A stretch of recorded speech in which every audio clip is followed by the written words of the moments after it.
Hello দর্শক, চলে আসলাম আরেকটি নতুন ভিডিও নিয়ে।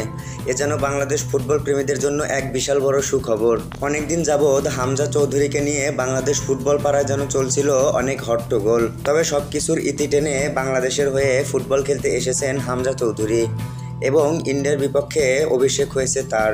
যদিও ইন্ডিয়ার বিপক্ষে এই ম্যাচটি বাংলাদেশ মোটেও ভালো করতে পারেনি, তবে হামজা চৌধুরী সেদিন ছিলেন অনবদ্য অসাধারণ।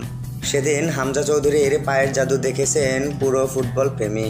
আর তাই তো বাংলাদেশে আসার জন্য এখন বিভিন্ন দেশের প্রবাসী ফুটবলাররা আগ্রহ দেখাচ্ছে। সামিদ সোমের কথাই বলা যাক।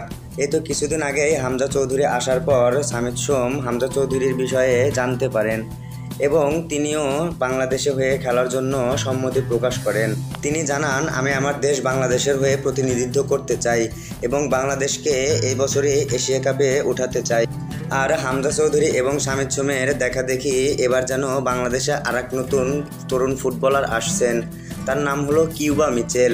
19 বছরই এই মিডফিল্ডার বাংলাদেশের হয়ে খেলার জন্য আগ্রহ প্রকাশ করেছেন। তিনি জানিয়েছেন, বাংলাদেশ ফুটবল ফেডারেশন থেকে আমাকে খেলার জন্য অনুরোধ করা হয়েছে আর আমি বাংলাদেশের হয়ে খেলার জন্য খুবই আগ্রহী। সবকিছু ঠিক থাকলে আমি আগামী মাসেই পা রাখবো বাংলাদেশে। আর যদি বাংলাদেশ ফুটবল ফেডারেশন চায় তাহলে আমাকে সিঙ্গাপুরের বিপক্ষেই মাঠে দেখবেন সবাই। তো দর্শক, হামজা চৌধুরী, সামিদ সোম এবং কিউবা মিচেল যদি এক হয়ে মাঠে নামেন তবে খেলার দৃশ্যটা কেমন হবে তা অবশ্যই কমেন্টস করে জানিয়ে দিবেন। ধন্যবাদ।